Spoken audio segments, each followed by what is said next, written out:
Salut à tous, merci de rester sur Vox Africa et bienvenue dans Le Plus du MAG, dans cette nouvelle édition. Une édition que nous réservons à la femme africaine, ceci à la faveur de la célébration de la Journée internationale de la femme le 8 mars. L'occasion pour nous de parler de la situation de la femme africaine, tant sur le plan social, politique, environnemental, ses réalisations, ses avantages, mais aussi ses défis. Et d'entrée de jeu, je vous propose d'écouter un reportage ou plutôt un portrait, celui d'une femme exceptionnelle, la militaire malienne Néma Sagara. C'est signé de la rédaction de Vox Africa. Je suis dans l'armée comme tout le monde. On a les mêmes difficultés. Je ne vois pas une particularité dans mon existence dans l'armée que quelqu'un d'autre. On a décidé d'être militaire, on est militaire, on le fait. Ici Gao, mars 2013, Néma Sagara est alors lieutenant-colonel de l'aviation malienne et numéro 2 des opérations dans le nord du pays au plus fort de la crise. Comme très souvent à cette période-là, elle sillonne la grande cité du nord du Mali pour trouver les caches d'armes et rassurer les populations. Merci, que Dieu te bénisse. Grâce à vous, nous circulons comme on veut. Merci beaucoup. Bien, bon travail. Voilà mon respect. Travail, engagement et discipline, c'est en ces mots que l'on peut résumer notre conversation avec Néma Sagara, que nous avons rencontrée à Bamako en ces débuts d'année 2016. Loin des bruits de canon du Nord et dans un pays qui petit à petit voit s'éloigner l'horreur. D'ailleurs, c'est à l'issue de cette guerre qu'elle devient colonel. Il n'y a pas que le galon pour intimider ceux qui l'approchent. Sa carrure impose le respect et ses paroles sont comme des évangiles de bonne conduite pour toutes les générations d'hommes et surtout de femmes qui veulent servir dans l'armée. Pour les femmes, le risque est encore plus grand, tant le risque de passer pour de simples atouts charme est énorme. Néma Sagara croit détenir la recette magique. Et il ne faut pas toujours être là à montrer sa féminité. C'est d'abord pas professionnel. Quand je conseille les filles, je les dis, méritez chaque fois le grade que vous avez. Comme ça, vous pouvez lever la tête partout où vous partez. Vous n'avez pas de complexe. Mais quand vous ne méritez pas, vous restez, vous rasez le mur. Vous êtes obligé, on vous utilise comme on veut et on ne peut jamais dire non, je ne peux pas faire ça. Vous comprenez ce que je veux dire? C'est pourquoi il faut travailler, être professionnel et mériter ce qu'on a. Des conseils qu'elle a elle-même appliqués et qui lui ont permis de gravir les marches dans l'armée. Elle est à l'époque unique militaire de sexe féminin dans les forces de l'armée à être au front. Être présente là où l'action se passe, une évidence pour cette jumelle à la cinquantaine entamée. Bon, je n'ai fait que ma mission parce que quand je m'engageais dans l'armée, c'est ce que j'ai demandé. Parce qu'on fait une demande pour aller dans l'armée. J'ai dit que c'est pour aller défendre la nation. Donc pour moi, s'il y a une agression de la nation malienne, c'est le moment où je dois faire ma mission puisque je suis venue dans l'armée pour ça.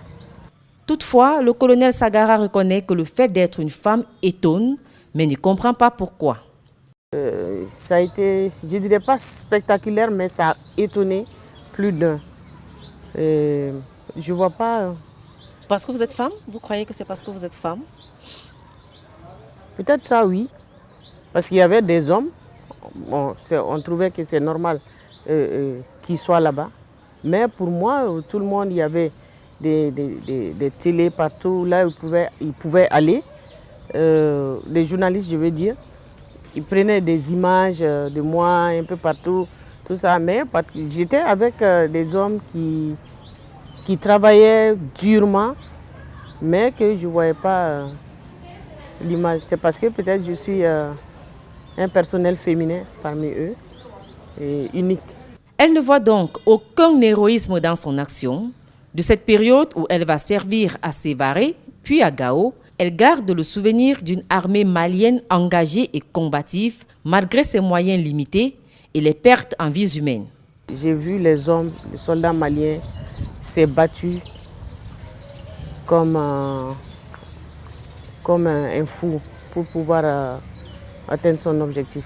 C'est-à-dire de pouvoir y reconquérir encore les villes tombées. Parce que c'était comme un affront. Sinon même un affront, je ne dirais pas mortel, mais quand même, ça fait un choc, ça fait trop de mal. Donc quand on est poussé par cette passion d'aller conquérir un espace qu'on a perdu, on ne peut que se battre comme des fous. Ça n'empêchait pas les hommes de foncer. Et pendant que l'ennemi tirait, bon, parce qu'il faut tirer aussi, on se donnait on s'encourageait. Il ne faut pas avoir peur parce qu'eux aussi, ceux qui cherchent à vous tuer, ils ont peur aussi de mourir. Donc pourquoi leur donner la chance de leur montrer qu'on a peur? Ils foncent, on fonce. Sur le terrain, c'est comme ça. Hein. Fille de gendarme, Sagara a vu le jour et grandi dans un camp militaire de Bamako. Après son baccalauréat au lycée Askia Mohamed dans la capitale malienne, cette native de Dogon, un peuple mythique du Mali, intègre l'armée en 1986 avant de s'envoler pour Paris en 1991 où elle suit une formation de médecine militaire au Val-de-Grâce. De retour dans son pays, elle va intégrer l'école militaire interarmée de Koulikoro, d'où elle sort sous-lieutenant en 1994, non sans passer par l'école d'état-major et l'école de guerre. En 1996, Nema Sagara va suivre une formation en gestion au Centre africain d'études supérieures en gestion, le CESAC de Dakar. Formée à l'état-major Maxwell Air Force BJ de l'Alabama aux États-Unis en 2001, à la lutte contre le terrorisme, elle devient la première femme africaine étrangère à bénéficier de cette formation. Elle va suivre une autre formation à la National Defense University de Washington, D.C., la plus grande école de guerre des États-Unis, avant de rentrer au Mali au plus fort de la suite du coup d'État contre Amadou Toumani Touré. Dégoûtée que les hommes en tenue en soient à lorgner le pouvoir politique, elle quitte donc Bamako pour le nord du pays, là où le devoir l'appelle. C'est que Nema Sagara se fait une idée bien précise du rôle que doit être celui de l'armée. La mission de l'armée même, c'est quoi? C'est de défendre la nation.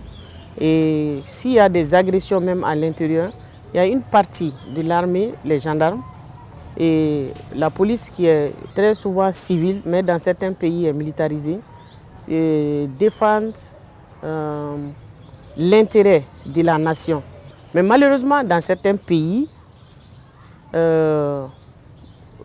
soit la politique arrive à absorber l'armée ou c'est le peuple qui le fait. Ça se voit, c'est humain, c'est la...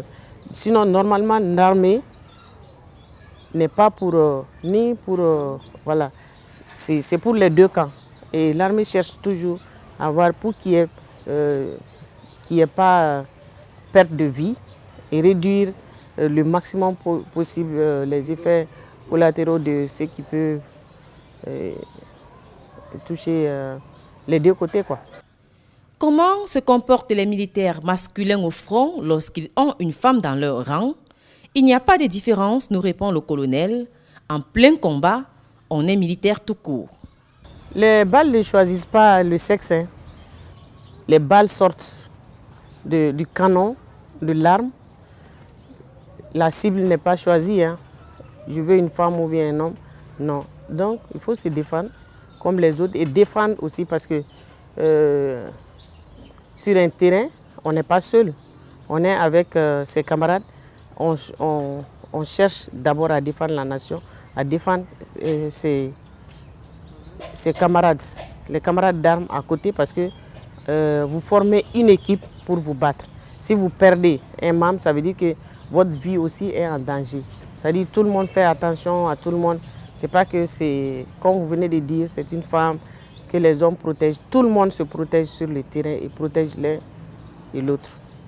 De son parcours d'ailleurs, elle retient d'elle l'image d'un militaire qui ne se préoccupe pas au quotidien de savoir si elle est homme ou femme. Ce genre de remarques, moi, je ne fais jamais. Je sais que je suis là, je suis militaire. Depuis la base, on a été formés comme ça. On n'a jamais été à l'écart pendant que les autres font des exercices ou bien du sport, tout ça. Non, on a tout fait ensemble. Vous êtes là, il n'y a pas d'homme, il y a le militaire. Donc pour moi, jusqu'à présent, depuis le début, jusqu'à maintenant, il n'y a que le militaire, il n'y a pas d'homme, il n'y a pas de femme. Parce que le métier de militaire, avant, c'était réservé aux hommes, mais un métier n'a pas de sexe. Un métier est un métier. Quand on peut faire, on le fait. Le colonel Nema Sagara est un officier supérieur fier qui ne manque pas de préciser, comme pour mettre les points sur les i, qu'elle a mérité chacun de ses grades. J'ai mérité ce grade de colonel. Consciemment, je le sais. Sinon, s'il y avait un grade que je n'ai pas mérité, je n'allais même pas accepter. Parce que quand je conseille les filles, je les dis, méritez chaque fois le grade que vous avez. Comme ça, vous pouvez lever la tête. Partout où vous partez, vous n'avez pas de complexe. Mais quand vous ne méritez pas, vous restez, vous rasez le mur, vous êtes obligé, on vous utilise comme on veut et on ne peut jamais dire non, je ne peux pas faire ça. Vous comprenez ce que je veux dire? C'est pourquoi il faut travailler, être professionnel et mériter ce qu'on a. Parce qu'il ne faut pas croire que l'armée, c'est venir porter la tenue, parce que quand on porte bien la tenue, on est bien vu et puis on plaît aux gens. C'est ça, c'est des rêves. C'est des rêves qu'il il faut tout de suite les arrêter pour leur dire, quand vous venez, il faut travailler. Travailler et travailler. Les enjeux du terrorisme en Afrique, le colonel appelle les Africains à lutter de toutes leurs énergies contre ces forces obscures dont les ramifications sont telles que de grands réseaux feront tout pour entretenir cet état de désordre. Un état de désordre que les militaires africains doivent combattre et tout faire pour y mettre fin. Au prix de leur vie peut-être, le colonel Nema Sagara n'a pas peur de verser son sang pour son pays. En attendant, c'est le calme au nord et elle s'attelle à former la relève car elle est aujourd'hui commandant de la base 101 de Sénou à Bamako. Merci à Annie Payep et à Yannick Ngolet pour ce portrait de Nema Sagara plutôt exceptionnel. De retour sur ce plateau, donc, nous entamons la deuxième partie de ce programme, une partie interactive avec 4 invités. D'abord, à ma droite, le professeur Justine Djifo, coordonnatrice nationale du réseau More Women's in Politics. Bienvenue, professeur. Merci, Gilles. Justement. En face de vous, vous avez monsieur Eka Gabi, le coordinateur national du Centre de lutte contre les violences faites aux hommes. Bienvenue, monsieur Eka. Bien. En troisième position, le professeur Ibale Monezé, vous êtes maître de conférences, psychologue et enseignant à l'université de Yaoundé 1. Merci d'être venu sur le plateau de Vox Africa. Merci. Et en quatrième position, madame Billet Meigné-Victoire, vous êtes secrétaire générale chargée de la communication du Centre culturel Fang à Ambam, c'est dans le sud du Cameroun. Bienvenue. Merci. Je vais commencer avec vous, professeur. Vous avez vu, regarder avec nous ce portrait du colonel Nema Sagara, la malienne. Comment est-ce que vous la trouvez? C'est parce qu'il s'agit du portrait physique. Sur le plan physique, il s'agit d'une femme vraiment imposante qui, à première vue, mérite bien ce qu'elle est colonel de l'armée. Bon, maintenant, il y a quand même un certain nombre de choses que la femme a fait comprendre aux autres personnes, notamment aux autres femmes, qu'il faut travailler dur, mériter les promotions, et lorsqu'on les mérite, c'est pour sa bonne insertion sociale. C'est-à-dire que les promotions au rabais, elle les aurait évitées. Pour des promotions méritées, elle dit avoir mérité ces promotions. Bon, alors, elle a aussi parlé de la passion de ce qu'on fait. C'est-à-dire, si vous engagez par rapport à un travail, il faut avoir la passion de ce travail. Pourquoi? Parce que la passion va effectivement déclencher un certain nombre de choses, comme un certain nombre de motivations qui vous permettront de mieux passer à l'action et de passer à l'action de façon beaucoup plus efficiente, donc efficace aussi. Ok, professeur, merci. Monsieur Eka, une femme militaire, de surcroît colonel, c'est pas habituel. Bon, il y en a. Sauf que le rôle de femme militaire, les femmes jouent leur rôle dans les troupes militaires. Hein, et c'est des rôles importants. Il faut que vous gagniez. Il faut ceux qui sont au front. Il faut des distributeurs d'eau. Il faut des distributeurs... Justement, elle est au front. Voilà, c'est de ça qu'il s'agit. C'est une femme courageuse d'ailleurs. Les femmes ont aussi leur tâche à jouer dans les troupes. Beaucoup plus. Si celle-ci est courageuse, dans les troupes, on pense qu'elle devrait jouer le 4e rôle dans l'armée. L'approvisionnement. Oui, l'approvisionnement. Ok. Justement, je le disais d'entrée de jeu, cette édition sera réservée à la célébration de la Journée internationale de la femme. Mais justement, le 8 mars, une célébration qui est célébrée à travers le monde. Professeur Justine Difo, est-ce que vous pensez que c'est une fête qui a sa raison d'être? Bien sûr, dans la mesure où, pour nous, avant d'être une fête, c'est une commémoration. C'est une commémoration de l'histoire, des conquêtes, des femmes courage, comme celle que nous venons de voir à travers ce mini-reportage. Et la commémoration, pour nous, aurait donc pour but de mobiliser, de sensibiliser, d'éduquer d'autres femmes et surtout des filles, parce que si celles qui nous ont dévancées n'avaient pas fait ce travail, nous n'en serions pas là aujourd'hui. Donc notre rôle aujourd'hui, à travers ces commémorations, des émissions comme celle-ci, c'est justement de passer le relais, de préparer la relève et de leur dire, nous y sommes, nous avons planté le décor, à vous de jouer votre partition, le moment venu, et le moment venu commence maintenant. Par rapport au documentaire, justement, je ne peux pas me déconnecter de cela parce que l'on constate justement que la seule limite à nos ambitions, c'est celle que nous nous imposons nous-mêmes à travers notre état d'esprit, notre état mental. Donc, à travers le 8 mars, nous pensons qu'au-delà du côté festif, qui est important parce que c'est le côté qui mobilise, qui fédère les femmes de tous les niveaux, il faut donc mettre en avant et mettre l'accent sur le côté commémoratif et éduquer, former, sensibiliser et amener les femmes à une transformation de leur état d'esprit. C'est cela que je retiens. Ok. Je me retourne vers vous, Madame Billet. La fête du 8 mars, le débat a souvent lieu sur sa raison même d'être. Le 8 mars, la journée internationale de la femme, pratiquement comme toutes les journées internationales, c'est des pertes de temps. C'est pour maquiller, c'est pour endormir les gens au regard des problèmes qui minent la société. C'est des émanations des organismes à l'international, l'émanation des ONG, qui se sucrent par rapport aux financements qui leur sont apportés à propos. Donc, pour moi, le 8 mars, je ne vois pas d'importance. Je ne vois vraiment pas d'importance. Au lieu de résoudre les problèmes, on les multiplie plutôt.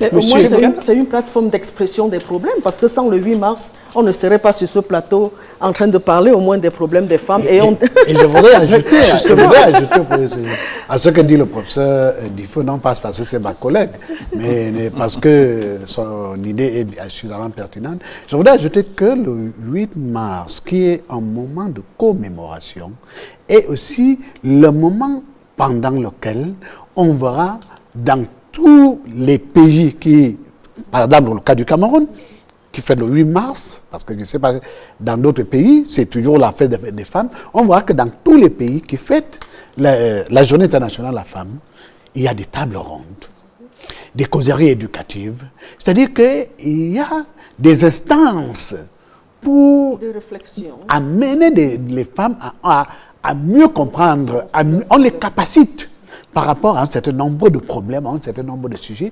Et en ce sens, ce n'est pas véritablement bien venu de penser qu'il s'agit d'une perte de temps. Ok, Monsieur Eka. Je crois qu'on se piétine les doigts à parler du 8 mars parce que rien que concentré autour des femmes, on rencontre déjà le 8 mars, on rencontre la journée internationale de la femme rurale, on rencontre la journée internationale de la jeune fille, on rencontre encore le 23 novembre qui est la journée internationale des violences faites aux hommes. Il y a encore beaucoup plus de violences faites aux femmes. Hein? Il y a d'autres fêtes comme ça qui se multiplient autour de la femme. Maintenant, il reste à savoir ce que la femme reçoit de toutes ces journées, parce que rien ne change sur le terrain.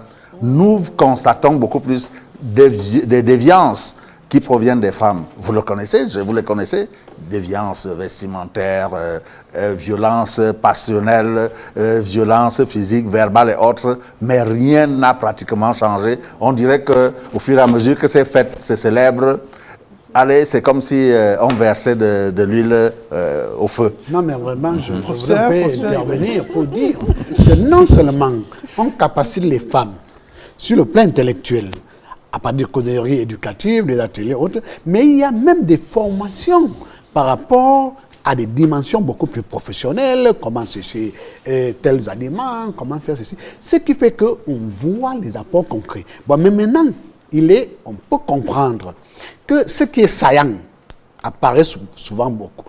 Surtout lorsqu'on est en moment de fête. Si déjà on veut se mettre en tête que c'est une fête qui déjà, d'abord c'est une commémoration, qui déjà n'est pas acceptée par beaucoup de personnes, on peut aussi comprendre que les gens ce jour-là cherchent beaucoup plus là où il y a la petite bête. Mais pour ceux qui accompagnent souvent les femmes, comme moi qui travaille une mine prof, je sais qu'il s'agit de commémorations très importantes. C'est souvent des moments, des périodes, il y a des choses comme des cliniques socio-juridiques pour écouter les femmes, comprendre leurs problèmes et voir comment agir sur ces problèmes. Indépendamment des formations qu'on peut faire en matière culinaire, en matière de conservation, en matière de séchage d'aliments, il y a un plus qui est fait ce jour-là parce que la communauté internationale se mobilise pour financer le renforcement des capacités aussi bien intellectuelles que professionnelles. Je vous remercie. Okay. Professeur, je vais aborder rapidement la première thématique qui nous réunit aujourd'hui, la situation familiale et même sociale de la femme africaine. Et d'entrée de jeu, le régime matrimonial en Afrique, il est très important. La polygamie a cours aujourd'hui en Afrique, sur le continent, mais dans d'autres continents, c'est proscrit, notamment en Europe. Aujourd'hui, quelle est la place de la femme africaine dans la famille? On assiste, professeur Difo, davantage des mouvements comme celui « Mon mari a droit à 4 femmes au Sénégal ». Comment est-ce que vous percevez ce genre de mouvement? Est-ce que c'est des mouvements qui, d'après vous, ont un fondement? Avant d'arriver au mouvement, je voudrais qu'on se garde quand même d'être excessif. Oui. Rien ne change sur le terrain. J'avoue que c'est quand même un peu excessif, c'est une caricature. Parce que même en abordant le 8 mars comme étant une fête, on se retrouve donc à dire qu'évidemment, dans toute fête, lorsque les gens de niveaux différents se retrouvent, il y a toujours des débordements. Il se pourrait qu'il y ait des débordements lorsqu'on n'a pas préparé les invités. Quand vous mettez des gens d'un certain niveau social avec d'autres d'un autre niveau, lorsqu'il n'y a pas eu une certaine sensibilisation autour de la question qui réunit, voilà, et c'est le travail que le ministère de la promotion de la femme et de la famille fait chaque année, au moins 2 mois avant le défilé, au moment où je vous parle. Il y a des réunions pour sensibiliser les associations, les femmes. C'est une fête, on est d'accord, vous allez boire, vous allez manger, mais n'oubliez pas les causeries éducatives avec ONU Femmes, avec l'Union africaine, dans tous les pays. Des réunions, des tables rondes, des conférences se passent, même dans des entreprises, pour sensibiliser les femmes à tous les niveaux. Ceci étant dit, et je tenais à relever cela, pour revenir à votre question sur le rôle de la femme dans la société. Oui, vous avez épinglé ces femmes, j'ai vu ça dans les réseaux sociaux, des femmes qui criaient, qui se disaient « Waouh, il faut que nos maris aient 3, 4 femmes », parce que vous avez oublié de le mentionner, parce que le Coran le dit. Oui. Vous n'allez pas sortir un élément que je ne vais pas choquer en disant un épiphénomène, mais c'est adossé à une culture, c'est adossé à une tradition, c'est adossé à une religion. Et qu'on le veuille ou non, même ceux qui ne sont pas musulmans et autres, ben, ont le droit de prendre 2, 3, 4 femmes. Mais qu'on retrouve au Cameroun des femmes en train de le faire, ça m'étonnerait. C'est dans un contexte particulier. Et même, on a l'habitude de dire, même ceux qui ne le clament pas haut, on sait très bien, on connaît l'étiquette ou les stéréotypes du genre, il a 1, 2, 3 tiroirs. Personne ne va empêcher, je ne vous apprends rien. Donc, le rôle de la femme dans la société, oui, elle est née, destinée bibliquement, chrétiennement parlant, à fonder un foyer, d'où même le parallèle institutionnel du ministère de la promotion de la femme et de la famille. Il faut faire la promotion de la femme en se souvenant que c'est elle qui doit porter la famille. Elle est fondée à conduire l'institution famille, qui est une institution, ma foi, pas seulement africaine, mais une institution universelle. Parce que c'est elle, c'est à travers la famille qu'on a le rôle de la production, de reproduction et autres, et de développement de la démographie dans le monde. Quand vous avez des sociétés où il n'y a pas de où on limite les naissances, vous avez l'impact du poids démographique sur la croissance économique et ainsi de suite. Donc les femmes, même si c'est un rôle social qu'elles jouent, c'est un beau rôle, c'est même un bon rôle qui a un impact économique. On a des sociétés où on développe davantage de naissances. Justement, on va revenir sur la position professionnelle, économique de la femme africaine. Madame Billet, des mouvements comme Mon mari a droit à 4 femmes, est-ce que vous pensez que c'est essentiellement adossé à des traditions religieuses comme l'islam? Moi, je ne pense pas. Je pense que moi, je soutiens ce mouvement à 100%. Puisque de temps en temps, quand ça ne va plus dans la société, il faut faire un bond vers l'arrière pour regarder dans la nature. La nature est notre livre, elle est notre miroir, on la lit. Dans la tradition africaine, la société était organisée de sorte que le mari se présentait comme étant le directeur général et les épouses étaient les directeurs de structure. Et il y avait une harmonie parfaite. Chacun avait un rôle précis. Tout ça, c'était pour l'épanouissement de l'ensemble de la famille, puisqu'en fait, la femme n'est qu'un maillon d'une chaîne. La femme est une composante de la famille, dont la femme était donc le pilier de cette famille-là. Elle était la base. À plusieurs, ça se passait très facilement et il y avait une cohésion sociale au niveau de la famille. Bon, tant que la famille est malade, parce qu'il y a aussi des violences faites aux hommes, à travers nos agissements, à travers nos actions envers les hommes. Là, parfois, les hommes réagissent aussi de manière violente. Oui, justement. Est-ce que vous êtes en train de dire qu'une femme ne suffirait pas à un homme? Non, je ne pense pas. Une femme ne suffirait pas à un homme. Déjà, l'instauration de la monogamie, ça a créé trop de problèmes. Puisque la monogamie, c'est quoi? C'est une polygamie de tranchées. Parce que pour la monogamie, qu'est-ce qui se passe? Il y a une au-dedans et plusieurs à l'extérieur. Donc, quel qu'en soit le cas, où est-ce qu'on soit, même dans quel, je ne sais pas, tous les hommes sont polygames. Il y a cette polygamie de tranchées. Il y a toujours une femme quelque part dans l'ombre qui tire les ficelles pour déchirer le ménage. Alors que si au départ, on avait accepté la polygamie, qu'est-ce que le mari ferait? S'il est amoureux d'une femme et qu'il pense qu'il peut la prendre pour épouse, ça serait mieux de la ramener à la maison. Et puis les différentes femmes, comme je l'ai dit au départ, les chefs de département, les chefs de structure, chacun aurait des rôles spécifiques. Cet ensemble-là produiront donc, je pense, l'éclosion de la famille. La famille serait rehaussée et il y aura même moins de problèmes. Parce que qu'est-ce qui se passe? Ces femmes au dehors, c'est la conséquence de cette monogamie qui voudrait qu'une dedans, plusieurs à l'extérieur. Et la polygamie de tranchées, avec tout ce que ça comporte, les femmes à l'extérieur ne restent pas là impassibles.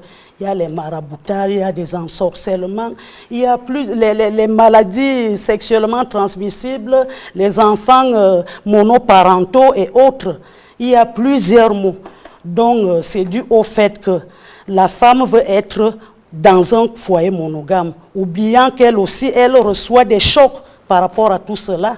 Vous voyez, aujourd'hui, on demande trop à la femme parce que les importateurs de modèles ont institué beaucoup de choses dans notre société qui ne s'accommodent pas avec nos réalités.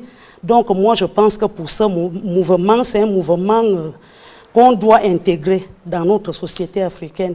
Moi, je suis fan, ce peuple de l'Afrique centrale qu'on trouve au Gabon, en Guinée équatoriale, au Cameroun et au Congo, oui, nos ancêtres, depuis la création, nos ancêtres ont trouvé la nature et ils ont quitté cette nature, la nature est restée imperturbable. Bon, quand ça ne va plus, je crois qu'il faut regarder dans le rétroviseur, faire une marche en arrière. Moi, je pense que ce serait mieux que nous soyons tolérantes, nous les femmes, laisser nos maris prendre d'autres épouses. Ok. Madame, professeur, vous semblez assez surprise. Oui, oui, très perturbée même. J'allais dire très perturbée.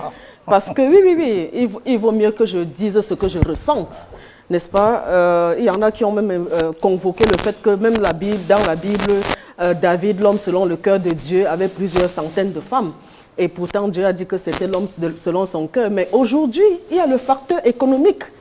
N'est-ce pas? Le tout n'est pas de prendre 3, 4, 5 femmes chez soi. Mais il faut, et c'est ce que nous disons, et c'est ce que les conventions internationales, vous avez dit qu'on importe ce qui vient d'ailleurs, mais je suis désolée de dire que nos sociétés évoluent avec ces mutations, avec ces contraintes, avec ces exigences. Alors maintenant qu'il est question de prendre plusieurs femmes, les conventions internationales et même le code de la famille devraient pouvoir intégrer le fait que chacune de ces femmes doit bénéficier des mêmes conditions sociales, c'est-à-dire que, comme l'islam le dit, c'est-à-dire que si vous êtes capable de prendre 8 femmes, prenez 8 femmes, mais construisez à chacune d'elles sa villa, sa maison. Si vous donnez des cadeaux aux femmes, achetez les mêmes cadeaux que vous donnez aux mêmes pour éviter la discrimination.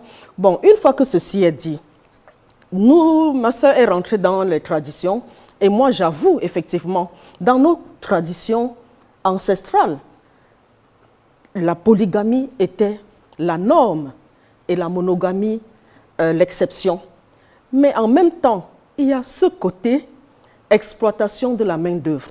Dans des familles, dans ces grandes familles, il y avait des hectares de terrain à cultiver. La richesse était basée sur le nombre d'enfants qu'on a, sur le nombre de femmes qu'on a. Et ces femmes et ces enfants devaient cultiver les grandes plantations, les champs, pour produire. Et aujourd'hui, les séquelles de ce genre d'action, c'est quoi? Les femmes accèdent à la terre, mais elles ne sont pas propriétaires des terres. Elles y accèdent parce qu'elles cultivent, elles travaillent, mais au bout de la journée, c'est l'homme qui a la maîtrise des ressources. C'est-à-dire qu'une fois que la récolte est là, monsieur va vendre, il va décider de ce qu'on en fait, et ainsi de suite. Donc, avant de convoquer certaines réalités, il faudrait adosser ces réalités aux contraintes, aux réalités sociales, aux contraintes, à l'actualité contemporaine, s'agissant justement de cette institution. Et là, je reviens vers vous, Madame Billet. Le professeur Difo évoque des contraintes économiques qui rendraient aujourd'hui, en 2018, la polygamie beaucoup moins praticable qu'avant. Est-ce que ce ne serait pas une inquiétude légitime? Bon, la polygamie, moi je le dis et je réitère que la polygamie a son droit d'être. Puisque même dans cette polygamie, vous savez, dans toutes les sociétés, on peut améliorer les choses. Il y a des choses qui existent déjà, qu'on peut améliorer. C'est ça qu'on appelle le modernisme. Toute société a des nuisances. C'est-à-dire, on peut attaquer ces nuisances, comme elle a énuméré certaines nuisances qu'on pouvait attaquer, mais les opportunités, on pouvait les améliorer. Par exemple, dans la société ancienne où il fallait cultiver les terres, nous ne sommes plus à cette époque. Les femmes peuvent se battre dans d'autres secteurs d'activité, mais quand elles sont polygames, pendant que X s'occupe de telle tâche, Y s'occupe de l'autre. Mais dans le foyer monogamique, la femme est trop sollicitée. La femme est dans les marchés, elle est dans les avions, dans des conférences, au bureau, dans des entreprises. Que deviennent les enfants à la maison? Monsieur, Justement, je vous permettez Monsieur Eka, il a la parole et ensuite vous la prenez. Je voudrais d'abord réagir par rapport à la déclaration de professeur Dio, qui dit que elle a repoussé tout ce que Madame a dit. Par rapport à la polygamie, nous sommes d'accord que c'est le système purement africain. Pourquoi? Même la Bible et le Coran, elle a cité le Coran, elle a même pensé que ce groupe de femmes reposaient leurs activités au Coran. Je dis même non, ça se repose aussi dans la Bible. Quand on lit Ésaïe 4, verset 1, qu'est-ce qu'on dit là-dedans, dans la Bible? On vous dirait par exemple aujourd'hui que c'est l'Ancien Testament. Je dis non. Dans Ésaïe 4, on prévoyait déjà ce qui va bientôt, qui est en train d'être fait aujourd'hui. On dit que... Hein? Oui, on dit là-dedans qu'à un certain moment, il y aurait 7 femmes qui iront vers un homme pour lui dire, s'il te plaît, prends-nous et nous voulons au moins porter ton nom, mais nous pourrons nous-mêmes trouver de la nourriture et nous vêtir de notre propre moyen. Dans le Coran, il est bien précisé que l'homme peut avoir une femme. Selon les capacités, il peut aller à la 2e femme. Si les moyens le lui permettent, il va à la 3e et limite 4e. Ça veut dire quoi? On peut avoir des difficultés à faire des enfants avec la 1re femme. Au lieu de la répudier, on prend la 2e sans toutefois passer par les divorces qu'on rencontre. Vous savez combien? Les divorces coûtent cher et mettent long. Un foyer monogamique a des difficultés à pouvoir divorcer lorsqu'il y a des problèmes. À Douala, au Cameroun, il y a eu un problème où la femme, cherchant à garder son foyer, parce que l'homme avait trop de moyens, la femme est allée chercher un enfant chez un marabout. Lors de son accouchement, le bébé est mort. Qu'est-ce qu'elle a fait? Elle a arrêté l'infirmière pour lui dire, je ne peux pas rentrer à la maison sans enfant. Ils ont remplacé le bébé mort par un bébé vivant. La dame est rentrée avec le bébé à la maison. Qu'est-ce qui s'est passé? L'enfant a eu pratiquement 17 ans, avec un bac. Le père était content, il a maintenu le foyer. Au moment où l'enfant commence à être épanoui et libre, la femme commence à lui faire la jalousie. Comme quoi, elle ne sait même pas d'où elle vient et tout ça. Ça fait qu'à un certain moment, l'infirmière est revenue vers la famille pour dire, je viens rendre visite à notre enfant. Et c'est en ce moment que la mère l'envoie vers la fille qui était déjà grande. Qu'est-ce qui se passe donc là? L'enfant a appris que réellement, on a pu l'introduire dans cette famille pour pouvoir bénéficier de certains biens.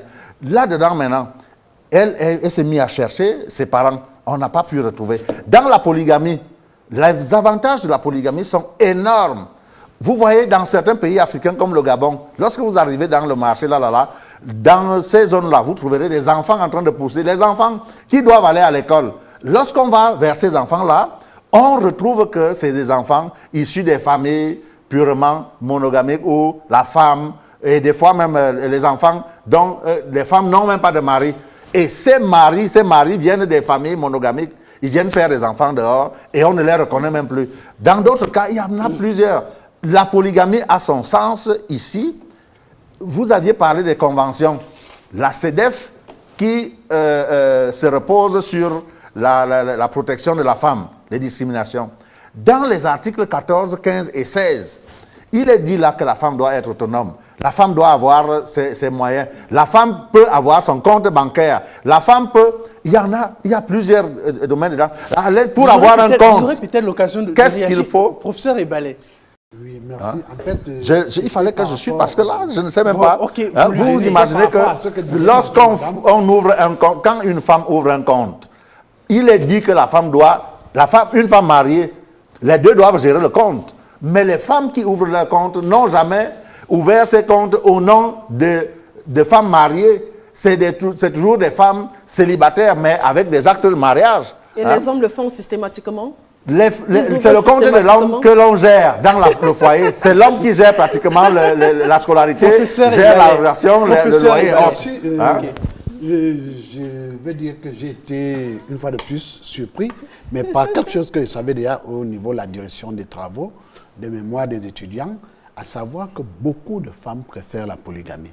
Moi, je suis travailleur du ministère de la promotion de la femme et de la famille, où nous avons tendance, n'est-ce pas, à faire l'apologie de la monogamie. Dirigeant déjà un certain nombre de mémoires sur la polygamie, j'ai été surpris de constater qu'il y a des femmes qui sont pour la polygamie et je le vois encore aujourd'hui qu'il y a des femmes qui soutiennent la polygamie et avec des arguments que madame a un peu évoqués, à savoir qu'elle préfère que lorsqu'il va à ces choses, elle aussi évaque à ces choses. Qu'elle ne soit pas là, elle a fait des études et elle ne veut pas être là pour être la ménagère de la maison, celle qui organise tout. Mieux vaut qu'à certains moments, il y ait d'autres pour aider. Je le dis parce qu'en fait, il s'agit purement et simplement d'analyse que je veux faire. Je voudrais faire une analyse pour dire que, en fait, l'Occident a une idéologie qui promeut l'éclosion du super-homme. C'est une idéologie individualiste, capitaliste et individualiste, qui promeut le super-homme, donc la liberté à tout prix. C'est-à-dire qu'il y a l'homme qui doit s'élever, se manifester en tant qu'homme. S'il peut même mener tout le reste de l'humanité, c'est ce genre d'homme que l'Occident recherche, contrairement à l'Afrique, qui, de façon constante et générale, essaie de vivre dans une espèce de nous collectif, dans un collectivisme où la socialisation de l'individu se fait de façon communautaire. Et là, nous avons donc des Africaines, et ça, on a l'exemple sur le plateau, qui sont focalisées sur des modèles qui sont des modèles différents.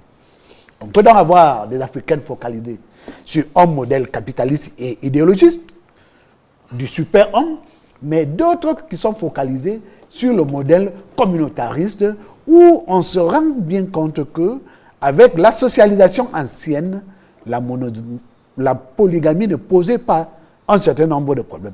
Mais malheureusement, avec la modernité, elle se met à poser ce genre de problème. Alors, c'est donc à ce niveau qu'il y a réellement un problème. Que privilégie-t-on? Le modèle communautariste, le modèle individualiste, ou alors il y a une construction d'une espèce d'autre modèle hybride qui fait qu'aujourd'hui, on peut être communautariste parce que c'est plus bénéfique. Demain, on devient individualiste parce que c'est devenu... Donc, la femme africaine actuelle a ce problème. On va évoluer, professeur, sur la situation sociale de la femme africaine. Et avant, professeur Ndifo, peut-être 30 secondes de réaction par rapport... Oui, par rapport à cette question, je reste imperturbable. Parce que moi, ma boussole et le code de la vie, pour moi, c'est la Bible. Et dans ma Bible, il l'a convoqué tout à l'heure, Monsieur Ona l'a convoqué tout à l'heure, il est dit, et ça c'est avant le livre d'Ésaïe, il est dit, et ça c'est une instruction divine, l'homme quittera son père et sa mère, prendra une femme et les deux formeront une seule chair. Je connais certains déviants qui ont dit, oui, avec chacune des femmes, ils forment une seule chair. Sérieusement. Ce qui est normal. Ce qui n'est pas du tout normal, ça aurait été dit. L'homme prendra une femme et les deux formeront une seule chair. J'en ai terminé. Ok. Maintenant, évoluons sur la situation sociale de la femme africaine. Je vais aller avec vous, professeur Ibalem. Est-ce que globalement, aujourd'hui, on peut dire que la femme africaine est épanouie? Il y a des mots peut-être qui sont avancés, mais est-ce que globalement, vous estimez la femme africaine épanouie? En fait, je ne sais même pas de quelle femme africaine parle-t-on quand on parle de la femme africaine. Qui est même cette femme africaine? En fait, on rencontre des femmes et des femmes qui peuvent être épanouies ou pas. Les femmes, moi je suis psychologue, hein, nous avons l'habitude d'étudier des cas individuels. Mais nous pouvons aussi étudier le groupe. En fait, c'est l'individu qui vit dans un contexte Et il lui revient dans ce contexte de s'adapter, de s'intégrer et de se donner les moyens de sa bonne réinsertion sociale. Bon, maintenant, pour revenir à cette femme qu'on appelle femme africaine là, le statut qu'avait cette femme dans l'Afrique ancienne, c'était quoi? C'est que c'était la compagne, c'était la mère qui était chargée de la socialisation, c'était même la conseillère, c'était la nourricière. Elle avait tellement de rôles à jouer que quand on voit l'importance de ces rôles, on ne peut que comprendre qu'il s'agissait d'une femme suffisamment épanouie. Parce que quand une personne joue ces rôles auprès de vous, vous ressentez le devoir de lui permettre de continuer à jouer aisément son rôle. Mais c'est ce que je disais tantôt, à savoir que le contexte actuel permet-il toujours à cette femme d'être cela. Bon, maintenant, ce que je voudrais reconnaître aujourd'hui, et ça je vais le reconnaître en tant qu'homme aussi, c'est que nos femmes, en fait, travaillent plus que nous les hommes. Nos femmes travaillent. Et nos femmes ont ceci de particulier, que lorsque vous avez le bon regard, vous en tant qu'homme, il y a des aspects de votre vie de famille ou de couple que vous lui donnez, vous lui remettez les gérer. Et une femme qui les gère bien, en fait, va s'épanouir au moins par rapport à ces aspects. Et si vous lui permettez de gérer ces aspects, vous devrez aussi lui donner les moyens d'arriver. Mais malheureusement aussi, il y a beaucoup d'autres phénomènes qui peuvent intervenir et qui peuvent peut-être perturber son épanouissement. Et là, il s'agit, n'est-ce pas, de petits conflits qu'on peut créer quotidiennement. Et si on la met constamment dans le conflit, l'épanouissement qu'elle devait avoir, elle ne l'aura plus. Professeur? Oui, je vais appuyer en disant que justement dans nos sociétés africaines, d'hier comme aujourd'hui, comme celle d'aujourd'hui, les femmes sont restées des êtres aux 1000 bras. La femme aux 1000 bras. Il a décliné certaines des fonctions de la femme de façon naturelle. Elle procrée, elle travaille, elle se lève tôt, elle est la première à se lever, la dernière à se coucher. Malheureusement, je ne sais pas si on reviendra sur ces questions, malheureusement, on n'a pas encore réussi à trouver sur le plan économique comment mesurer la contribution de ces femmes dans le calcul des facteurs de développement. Il est important de le faire parce que nous, en droit, nous avons tranché la question à travers une jurisprudence qui est constante et qui a relevé que même la femme qui ne va pas faire un travail formel, qui est ménagère et qui a accompagné son époux pendant la vie du mariage, a véritablement contribué à l'épanouissement de l'homme parce que c'est parce qu'elle jouait bien ce rôle dans le foyer que le monsieur pouvait se permettre d'être moralement équilibré, d'être productif à son travail, d'avoir des promotions et d'avoir des rentrées d'argent. Du coup, en cas de divorce, dans un foyer monogamique où on est sous le régime de la communauté, c'est la séparation, je veux dire, c'est la répartition à part égale du patrimoine. Elle n'a pas été salariée, mais elle en bénéficie parce que la jurisprudence africaine a trouvé que sa contribution dans l'épanouissement de son mari qui allait au travail était une bonne fonction à apprécier et à rémunérer. Ok. Il y a ce rôle de conseillère. Ce rôle de conseillère, dans nos traditions, une fois de plus, les reines-mères sont véritablement celles qui pilotaient nos sociétés. Et même aujourd'hui, parce que quand, je vais utiliser un terme, une expression terre à terre, quand c'est fort, quand c'est chaud, le roi dit, bon, écoutez, on arrête tout, on revient demain. On croit que tout le monde est fatigué, mais à la vérité, il s'en va consulter. C'est ça l'une des forces de la sagesse africaine. Donc, je voudrais qu'on revienne sur ces choses. Aujourd'hui, les femmes qui vont travailler, il y a le recensement de, je crois, de 2008, qui a fait ressortir que les femmes chefs de ménage sont passées au Cameroun de 3 à 14%, avec les problèmes qu'on a eus en 84 avec les premiers mouvements d'ajustement structurel. On reviendra justement sur l'épanouissement professionnel de la femme. Okay. Madame Billet, il y a aujourd'hui des mots qui sont évoqués, des réalités en Afrique et même partout dans le monde qui empêchent réellement l'épanouissement de la femme. Et dans ce registre, on évoque les violences conjugales. Bon, je dirais que la femme ne peut pas être épanouie tant qu'elle ne prend pas sa place. La place de la femme, c'est d'accompagner l'homme, c'est d'éduquer les enfants. La femme se lève tôt, elle se couche tard. La femme consacre toutes ses énergies, ses efforts au service du bien-être de la famille. Donc la femme est un acteur, la femme est partenaire de l'homme. Bon, cette même femme, les violences qu'elle subit, elle est à la fois auteur des violences à l'amont et consommatrice des violences à l'aval.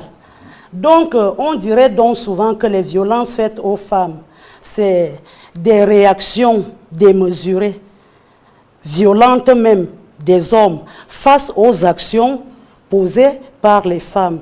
Et la société tente maintenant de résoudre le problème parce que là, on a des causes à effet. Qu'est-ce que la société fait? Elle tente tant bien que mal à résoudre les problèmes au niveau de l'aval, au lieu de les résoudre à l'amont. Parce que si déjà la réaction est démesurée, quelle est la mesure de l'action? L'homme est de nature réservée, l'homme ne bavarde pas beaucoup. L'homme subit souvent certaines choses en victime résignée. Nous devons le reconnaître en toute objectivité. C'est-à-dire, moi, je ne m'exclus pas. Quand je parle de ce cas généralisé, je parle de toutes les femmes, y compris moi-même. L'homme est taciturne. C'est difficile que l'homme expose la vie conjugale. Mais chez nous, les femmes, au marché, à l'église, avec les copines, c'est-à-dire la vie du foyer est vilipendée. Ce qui fait même que ces amis chez qui nous nous confions, ce sont ces mêmes amis qui causent des violences que nous subissons à l'intérieur de nos ménages. Parce que souvent, quand nous sommes maintenant très occupés à vouloir aller travailler, à vouloir aller au marché, à vouloir monter dans les avions, aller dans des conférences, qu'est-ce que l'homme fait? L'homme est isolé, il se retrouve seul. Il trouve d'abord asile dans les débits de boissons. Après les débits de boissons, il cherche à construire d'autres bureaux avec tout ce que ça comporte à l'extérieur. Celle du dehors, elle est lésée. Il faut à tout prix qu'elle entre aussi. Parce que quand la femme est à l'extérieur, son objectif, c'est d'enlever celle de dedans. Donc, mieux vaut vivre pleinement cette polygamie. C'est mieux qu'elle soit pratique, qu'elle soit réelle. Parce que là, elle est dans l'ombre. Les femmes tirent les ficelles dans l'ombre pour détruire les ménages des autres. Et ces femmes-même sont la conséquence de cette polygamie, de cette monogamie qui est la polygamie de tranchée. Donc, c'est un peu complexe. C'est complexe, professeur Ndifo. Est-ce que les femmes seraient peut-être aussi à l'origine des violences qui leur sont faites? C'est tellement complexe que moi, j'ai le sentiment, heureusement, ce n'est qu'une perception. J'ai ce sentiment d'être en train de vivre une sorte d'autoflagellation, d'autoflagellation, de victimisation. En même temps, c'est un mélange qui me surprend un peu parce que dire que c'est à cause du comportement de la femme que l'homme va dehors, il boit. Je suis désolée de vous dire que, les hommes ont cet instinct grégaire. Je suis entourée d'eux, on n'a pas besoin de violenter un homme. Parfois, on regarde, on se dit, mais au fond, qu'est-ce que j'ai même fait pour que cet homme sorte? Nous vivons des cas comme ça. Ça dit qu'une femme tellement calme comme un agneau, qui vit des situations, elle apprend un jour que le gars là, il a déjà un enfant, excusez-moi les termes, il a un enfant qui lui ressemble tellement, il a un enfant qui fait premier à tel endroit, alors que c'est un couple, ça dit, je ne sais pas comment le dire. Alors, c'est dans ce registre que je mets l'autoflagellation. Donc, s'il vous plaît, oui, on a justement pas mis de pourcentage, mais il y a toujours des exceptions. Justement, vous n'avez pas parlé comme si c'était des cas exceptionnels. Professeur Ebalé, comme si c'était une généralisation. Professeur Ebalé. C'est le problème de la polygamie, parce que là, il faut que l'analyse aille un peu plus loin. Vous voyez aujourd'hui, l'Asie, l'Occident, encore eux, sont en train de créer des poupées sexuelles.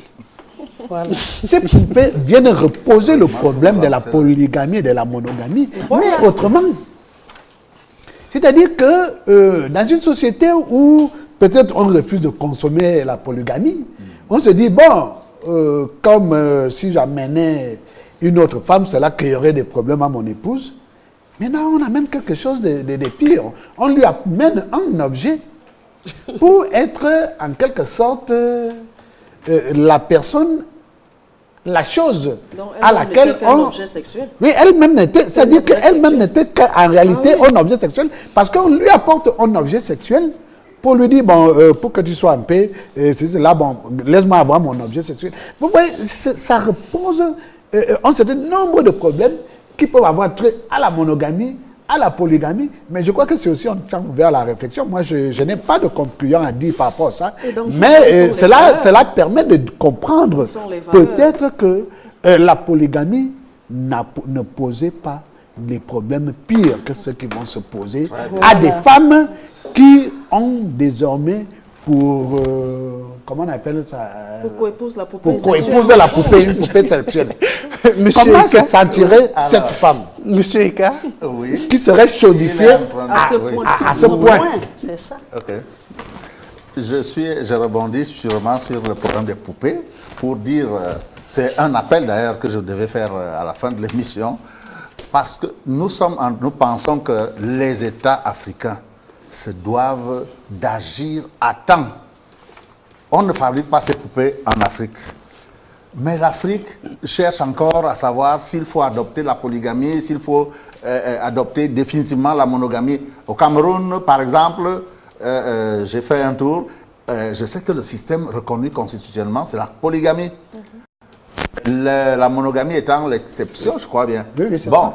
Alors, pourquoi instituer la monogamie alors que c'est elle qui fait du désordre sur le marché? Vous verrez que tous les crimes passionnels sont des crimes liés à la monogamie. Pratiquement tous les crimes. Vous pourrez faire ok, je voulais vous relancer sur l'aspect des Allez-y. violences faites aux femmes. Vous estimez dans votre association que les femmes, peut-être les violences faites autour des femmes seraient un peu trop médiatisées et que les hommes aussi seraient des victimes des violences? Les violences conjugales, je précise. Que ce soit, non, on ne vit pas que des violences conjugales parce que c'est ça qui a un peu... ce qui fait confusion dans ce qu'on appelle violence. On s'est limité aux violences conjugales, c'est beaucoup plus physique qu'à tout ce qui se passe à l'intérieur. Vous savez, quand un homme meurt, habituellement, la famille sait bien que c'est la femme qui est à l'origine du décès de cet homme. Le jour du décès, elle est assise entourée de ses amis, au lieu d'être entourée de la belle famille ou de sa famille. Parce que toute la famille la rejette. C'est pourquoi? Parce que la femme a passé le temps à violenter son homme verbalement, psychologiquement, sexuellement, rituellement. Vous voyez, les hommes ont des gros ventres aujourd'hui. La majorité de ces gros ventres, ça provient des produits qu'on met pour garder son homme. Parce qu'il a beaucoup d'argent. Qu'est-ce qu'il faut faire? Il faut qu'il reste avec... C'est un peu comme un titre foncier. Tu as trouvé un titre foncier, l'homme devient ta propriété. Toutes les violences, quand on dit que les femmes sont violentées, moi je le cherche encore. On peut encore parler des pratiques de mutilation sexuelle, des pratiques sur le repassage des seins, et encore plus, c'est les femmes qui pratiquent ces actes-là. Il n'y a aucun homme. C'est justement pour cette raison. En 10 secondes, vous concluez. Oui, c'est pour cette raison que je dis que les femmes sont à l'amont et à l'aval. Et ça, c'est vrai. Cause à effet. Monsieur, et quand vous poursuivez 10 secondes. Alors, ça me fait perdre la sanction. Nous disons donc que les femmes sont violentées parce qu'elles provoquent elles-mêmes la violence. Par rapport à tout ce que nous citons là, je dirais qu'il y a relativement 80% d'hommes violentés. Et c'est les réactions des hommes qui poussent les structures internationales qui savent bien ce qu'ils veulent, ce qu'elles veulent dans la recherche, dans la protection de la femme. Seulement, il faut qu'on protège l'homme et la femme parce que les deux entités sont appelées à vivre ensemble. Je crois qu'on a prélevé la côte de l'homme pour fabriquer la femme. Professeur Difo. Pour créer la femme. Alors, ça fait que l'homme, en fait, Oui, oui. L'homme, en fait, l'être humain est identique. On ne doit Bien pas sûr. séparer l'homme de la femme. Vous avez On raison. doit faire protéger la femme autant que l'homme. Vous avez raison, Hein? puisque selon la même source, la femme est l'aide semblable de l'homme. Il- Vous avez été créé, Par vous, rapport- vous avez senti ce vide-là, vous avez ressenti ce vide, et nous sommes auprès de vous pour que vous soyez d'abord individuellement complet, Et nous- épanoui, et que vous contribuiez aussi à l'épanouissement des femmes. Donc, je veux dire, La c'est femme une est bien initiative épanouie, hein. réciproque. Et c'est même difficile. Et nous J'avais pas devons, su- tous, Justement, nous devons tous individuellement œuvrer à ce que l'autre soit épanoui, parce que c'est ce faisant que nous le sommes nous-mêmes. Je voudrais dire que c'est excessif. Professeur. Ouais, je voudrais dire que c'est excessif de mettre toutes les violences sur le compte des femmes. C'est quand même excessif parce que si je prends seulement un exemple sur les mariages précoces, c'est-à-dire des mariages pratiquement des enfants qui ne devraient rien avoir avec le mariage, on verra que la plupart du temps, c'est le fait du père qui peut-être est allé s'endetter et qui peut-être n'a pas l'argent pour payer une dette et qui dit non, je préfère que vous preniez. Et c'est une violence sorti les qui est petites exercée filles sur de cette l'école. fille et sur sa mère. Au moins, je ne sais, mais peut-être même aussi sur les voisines et les voisins. Parce qu'il s'agit d'un fait social qui est si destructeur qu'on ne peut pas savoir jusqu'à quel niveau il s'irradie. Vous ne semblez pas d'accord, monsieur Oui, Eka. je ne suis pas d'accord par rapport au mariage précoce. Il y a un problème véritable. C'est qu'on apprend toujours à agir en amont, au lieu de commencer à la base. Ça veut dire quoi? On devrait commencer à former la petite fille dès la naissance, à savoir ce qu'elle a à faire. Il n'y a plus d'éducation au niveau des familles. Les femmes, les mamans ont carrément abandonné Non, non, non, non. cette éducation. C'est encore les hommes qui sortent. Je dis, les petites vous filles parlez de ici, l'école.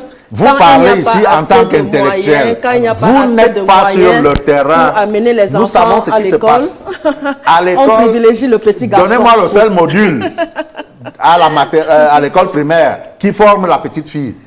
Oui, mais Et pourquoi on ne formerait pas Monsieur le garçon? Eka, le garçon professeur, qui va- il faudrait qu'on entame la deuxième partie de ce programme. Professeur, juste 30 secondes pour réagir. oui, 30 j'étais secondes. en train de dire qu'une fois de plus, par rapport à nos coutumes, et nos traditions, pour celles qui sont néfastes, les balayer. il est arrivé, justement, que dans des familles, lorsqu'il n'y a pas assez de moyens, qu'on décide d'envoyer seulement plutôt le petit garçon à l'école.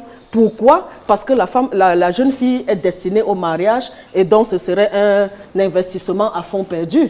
Vous voyez? Donc, et si on est dans le registre des violences et des perversités sociales, la plupart des viols sur les petites filles, parce qu'on veut, je veux dire, comment on appelle ça, des crimes rituels et autres, tout ce qu'il y a d'occulte, ça se pratique pas sur les petits garçons très souvent. Généralement, c'est sur les petites filles par des hommes qui veulent peut-être conserver le pouvoir, avoir Les hommes, accès aux richesses Les hommes perverses. sont Je vous aussi propose- violentés. je vous propose de Les prendre- hommes sont je vous aussi prends- violentés. je Je vous voudrais lui propose- rappeler que l'exemple qu'on a l'habitude de prendre sur des anciennes pratiques est caduque. C'est-à-dire nous ne pensons plus que c'est aujourd'hui. On l'a non, noté, c'est on l'a pas- noté. Aujourd'hui, Je on vous ne peut plus propose de ramener prendre nos une parents petite pause. à Une petite notre pause, jour. nous reviendrons. Nous devons parler Monsieur de notre Eka, époque. Monsieur Eka, contemporain. Nous je devons vous parler de propose notre époque. prendre une pause. Est-ce qu'on met encore... Monsieur Eka, s'il vous Donnez-moi plaît. encore une minute. S'il vous plaît, Une seconde.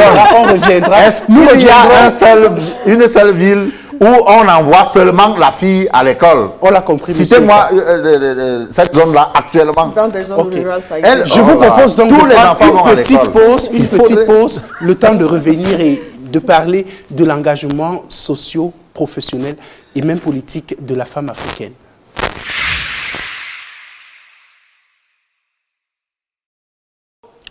Nous entamons maintenant la deuxième et dernière partie de cette édition qui sera réservée à la situation, à l'intégration professionnelle des femmes en Afrique.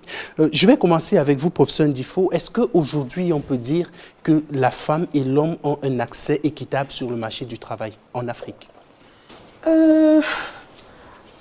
Sur le plan juridique, sur le plan formel, oui. La réponse est celle-là.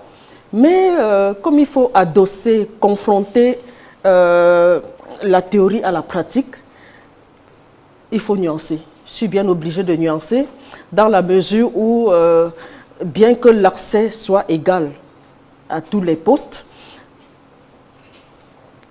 lorsqu'il vient l'heure de recruter, il y a la question du statut social de la femme qui intervient, à savoir que, bon, comme elle est une femme, on ne peut pas la laisser lui attribuer un certain rôle à des postes de responsabilité, parce que les maternités, on commence à convoquer les maternités. Quand elle sera enceinte, c'est chaque jour, j'ai la visite médicale, et une fois qu'elle aura donné naissance à son bébé, c'est le congé de maternité. Bref, les hommes les chefs d'entreprise, très astucieusement, diront, bon, je vais recruter une femme d'un certain âge parce que peut-être qu'elle a atteint la ménopause et qu'à partir de ce moment, elle est pleinement dévouée à la tâche. Donc, sur le plan des textes, il n'y a pas de discrimination, mais sur le plan du recrutement à des fonctions, les femmes se plaignent. Elles se plaignent, et nous allons prendre le cas, lorsqu'elles sortent par exemple des grandes écoles, qui les dévouent, qui les destinent à des fonctions internationales. Pendant qu'on envoie, que les hommes sont affectés, n'est-ce pas, même celle qui a été lauréate à la sortie se voit piétiner sur place à des chefs de service de ceci ou de cela jusqu'à la fin de la carrière. Okay. Monsieur Eka, juridiquement parlant, le professeur estime que toutes les conditions sont réunies. Est-ce que vous aussi, vous pensez que dans la pratique, l'accès au marché du travail serait plus favorisé aux hommes qu'aux femmes? Je ne pense pas que ce soit favorisé. Quand je connais ce qui se passe dans certains pays d'Afrique, où pratiquement les concours sont lancés, lorsqu'on regarde côté administration, les concours sont lancés et on dit à chaque concours, les sexes masculins, les candidatures féminines sont encouragées.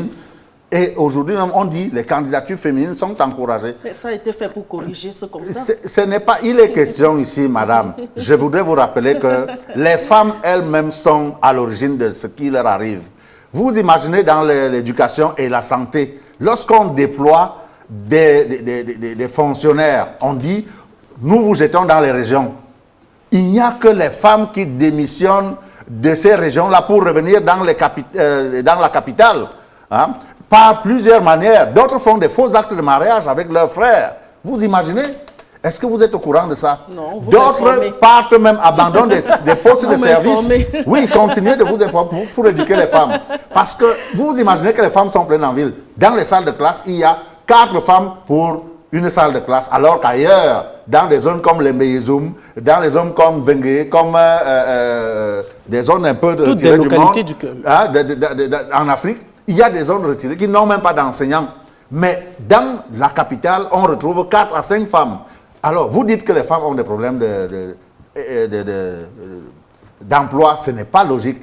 Et le salaire reste le même à la sortie. Je n'ai pas évoqué le salaire. Non, je le répète seulement pour dire qu'il n'y a pas un problème. C'est les femmes même qui créent leurs problèmes et comment continuent. Et je pense même que ce n'est même pas toutes les femmes qui ont ces problèmes. C'est un lobbying des femmes qui trouvent toujours des choses à dire autour des femmes. Mais elles-mêmes ont dit quoi? Est-ce qu'on peut faire ensemble une descente sur le terrain pour comprendre le vrai fondé de ces difficultés? Professeur Ebalé, est-ce que pratiquement l'accès au marché du travail serait défavorable aux femmes? En fait, lorsqu'on veut parler de l'accès au marché du travail, il faut aussi voir en filigrane la formation. Parce qu'on va accéder au marché du travail à partir d'un certain nombre de professions. Comment les formations étaient faites avant? En fait, avant, n'est-ce pas, les femmes avaient opté préférentiellement pour un certain nombre de formations qui font que, à partir de cela, ce n'est peut-être plus le cas aujourd'hui. Les femmes n'aimaient pas... on voyait très peu de femmes en série C, par exemple, quelques rares aussi en série D.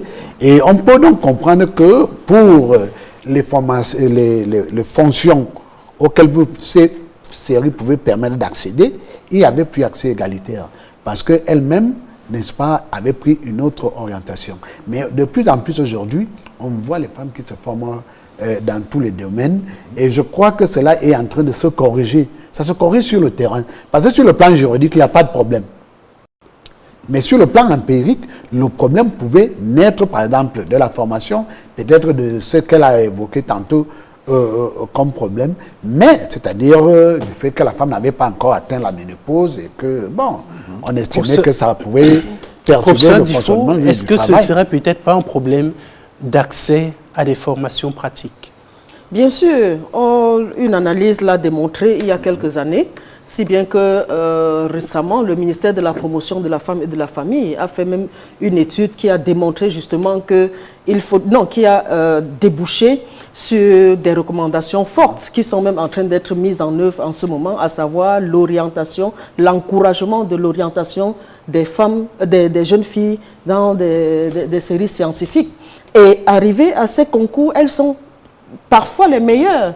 Elles sont parfois les meilleures. Quand elles font le concours d'entrée à l'école polytechnique, dans des séries scientifiques, aux facultés de médecine, elles sont les meilleures. Alors, pourquoi les femmes... Il fallait peut-être se poser la question de savoir quelle était la cause fondamentale de ce genre de situation. C'est que les filles étaient considérées comme destinées au mariage et que ces études destinaient absolument. Je veux dire, le mariage, c'est un choix, c'est une option. Mais les parents, à l'époque, disaient aux filles, mais, écoutez, faites des cycles courts pour aller en mariage. Alors, comme Polytechnique et puis la faculté de médecine, c'est au moins 6 ans pour sortir médecin, n'est-ce pas? Ça rebutait certains engagements. Donc, pour nous pensons que la question de l'engagement des jeunes filles dans des filières scientifiques pourrait peut-être la solution. Maintenant, je voudrais aller un peu plus dans le fond, Madame Billet, avec vous. Est-ce que vous pensez qu'au vu des responsabilités familiales de la femme, d'un point de vue rentabilité en entreprise, une femme serait rentable aussi bien que les hommes? Bon, la femme ne peut pas être rentable autant que les hommes, parce que la femme a certaines dispositions naturelles. On a par exemple le cas des congés de maternité. Pendant le congé de maternité, la femme ne produit pas. Il y a les heures de tétée. Il y a également les absences dues au fait que peut-être l'enfant peut être malade. La femme ne pourrait pas être présente au travail. Il y a également des retards. La femme accuse souvent beaucoup de retard en entreprise par rapport à ses obligations familiales. Donc la femme ne peut pas être rentable autant que l'homme. Monsieur Eka, est-ce que vous partagez cette analyse? C'est bien vrai ce qu'elle dit. Je ne dirais pas le contraire parce que vous verrez dans les grands pays du monde, regardez un peu en France, lorsqu'on veut nommer une femme à un poste de responsabilité comme celui de la défense, on ne prend pas une jeune femme de 35 ans. On choisit une femme qui a déjà atteint une certaine maturité parce que tout ce qu'elle a pu relever là, et elles ont encore un cœur fragile. Vous imaginez une femme de 40 ans qui se retrouve autour des... Je prends un exemple des ministres d'un certain âge qui ont une certaine influence, mais elle pourrait se faire convoiter par plusieurs personnes. Alors que une femme qui a atteint un certain âge est mûre. Elle peut dire non. Je me souviens, il y a un général américain, une dame, qui a porté plainte à un autre général pour, c'était quoi là, harcèlement sexuel. On l'a dit, on est au courant. Alors, est-ce qu'une femme de 40, 35 ans peut occuper parfaitement un poste de responsabilité sans en trouver des failles? Je me souviens aussi dans un pays d'Afrique où il est difficile même par des audiences, de rencontrer le responsable de la structure. Parce qu'elle est une femme. Elle est toujours malade, elle confie des tâches à certaines personnes. Pourtant, il y a des femmes chefs d'entreprise qui réussissent effectivement plutôt des bien. femmes capables de faire le travail, mais elles sont combien? Lorsqu'on parle de 50-50, c'était l'option de l'année dernière. Opération... Je crois qu'il vous a intercepté un peu parce que vous généralisez. Vous ne dites pas, il se pourrait qu'il y a des femmes... Vous généralisez tout le temps. Je dis, bon, disons qu'il se pourrait parce que vous voulez à tout prix que si vous travaillez il faut dire bien, certaines femmes, j'ai dit il y a des femmes, j'ai dit il y a des femmes, je n'ai pas dit toutes les femmes, madame, je n'ai pas dit toutes les femmes. Certaines femmes ne parviennent pas, mais la fourchette qui est dynamique, capable de poser des actes sûrs comme celle qu'on a présentée à la télé tout de suite. Même jusque-là, à son niveau, elle a aussi des problèmes. Parce que c'est une femme. Les femmes sont d'office faibles, mais fortes. On les appelle des Margaret Thatcher à un certain moment. Mais c'est des femmes fortes. Elles ne peuvent pas toujours faire le travail que les hommes font. Professeur Difo, vous ne semblez pas du tout partager cet avis. Sérieusement, nos sociétés évoluent. Nos sociétés évoluent.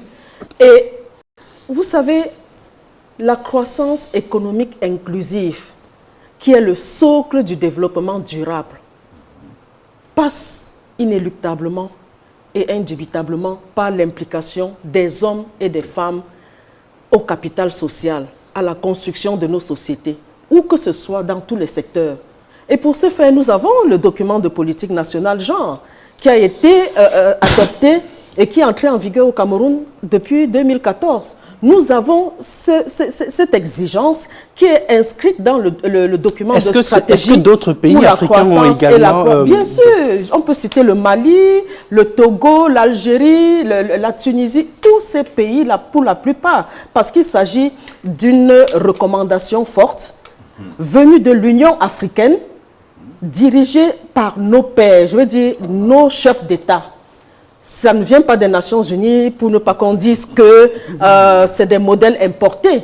Et je vais même faire une petite parenthèse pour vous dire, lorsqu'au niveau international, on parle de 30% des femmes à tous les postes, y compris dans le milieu professionnel, le protocole de Maputo est allé très loin et a dit non, c'est la parité, a inscrit la parité. Et à l'Union africaine, au moment où je vous parle, il y a 10 postes de commissaires, 5 hommes, 5 femmes.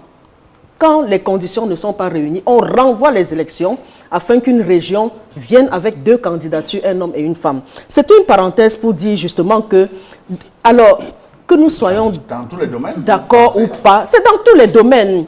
C'est dans tous les domaines pour réaliser les objectifs de développement durable. On est parti des OMD aux ODD.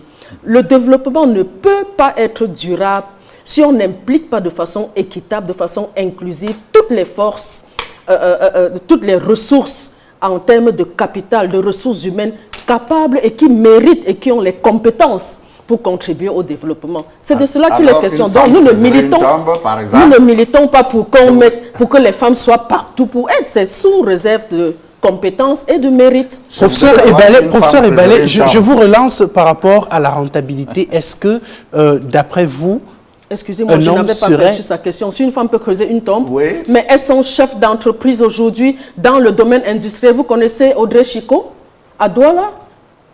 Dans le domaine industriel, j'ai vu des femmes maçons. J'ai vu des femmes en train de vidanger des voitures dans des stations-service. Donc la répartition sociale des sexes aujourd'hui ne tient plus. Ok. Professeur Ebalé, est-ce qu'aujourd'hui, dans la vie d'une entreprise, un homme et une femme auraient un même degré de rentabilité? En fait, moi, je ne vois vraiment pas où se pose le problème parce que je ne travaille peut-être pas dans les entreprises privées, comme vous dites, mais je travaille dans l'administration publique, dans un ministère, et je ne vois pas ce qui poserait problème pour que le degré de rentabilité ne soit pas le même. En termes de traitement de déchets, par exemple, je ne vois pas clair là. Pour moi, le traitement de déchets peut se faire par tout le monde, par exemple. Et une femme peut traiter autant de déchets qu'un homme et tout ça. Mais encore qu'il y en a, il y a des femmes qui véritablement s'adonnent à leur travail et qui le font mieux que plusieurs hommes. Donc à ce niveau, vraiment, je ne vois pas de problème. Pour moi, il ne s'agit pas d'un problème qui serait lié au genre féminin ou masculin. Non.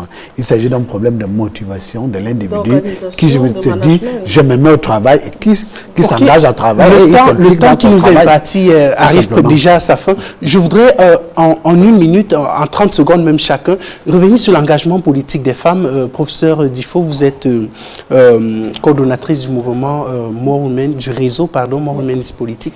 Est-ce que aujourd'hui on se rend compte que dans les législations africaines, et c'est le cas du Cameroun, on impose aux partis africains un niveau de représentativité des femmes dans les listes électorales. Mais souvent, est-ce que vous ne pensez pas que le problème, c'est que les femmes elles-mêmes ne souhaitent pas toujours s'engager en politique? Déjà, on n'impose pas aux partis politiques. Ça doit être une question, c'est une disposition un engagement volontaire. C'est un engagement volontaire des partis politiques parce que nous attendons encore, lorsqu'il n'y a pas de décret d'application qui dit que pour la constitution des listes de candidatures aux différents scrutins, il faut tel quota de représentation des femmes. Ça reste un engagement volontaire des partis politiques. Est-ce que donc aujourd'hui, vous ne pensez pas que les femmes elles-mêmes s'engager? Non, il y en a qui se sont auto-censurées. Et comme je dis toujours, à cause du verrou culturel. Le verrou culturel, en ceci que les femmes qui s'engagent en politique, non, elles sont des assoiffées du pouvoir, elles s'impliquent, elles vont à l'assaut du pouvoir, alors que le pouvoir, pendant longtemps, le milieu politique était considéré comme le bastion réservé des hommes.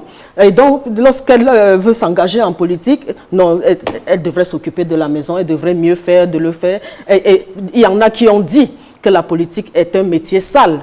Et comme les femmes sont porteuses de valeurs, et là je rejoins ma soeur, les femmes sont porteuses de valeurs, les hommes et la société ont pendant longtemps cherché à protéger les femmes pour qu'elles ne s'engagent pas en politique.